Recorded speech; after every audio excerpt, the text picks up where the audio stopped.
উঠতে কত করে চলতেছে? এখন 600-700। আমি এখন দাঁড়িয়ে আছি নোংরপুর মাঠ।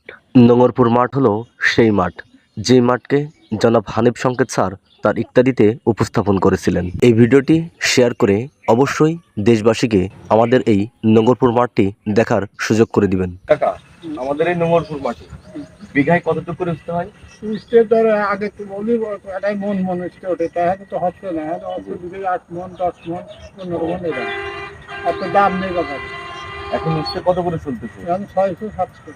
ও 600-700 করে চলতেছে। নোংরপুর মাঠের অবস্থান যশোর জেলার সদর উপজেলার ইসালি ইউনিয়নের অন্তর্গত। তবে ধারণা করা হচ্ছে কৃষকরা এই মৌসুমে করলা চাষ করে ক্ষতির সম্মুখীন হতে পারে, কারণ সার ও কীটনাশকের দাম বেশি কিন্তু করলা চাষের দাম কম। এটা আসলে আমাদের এই কৃষকরা কিভাবে পোষাতে পারে? কিভাবে না যদি আর দাম থাকতো আর যদি ধরতে বেশি তাহলে তার পোষাচ্ছি।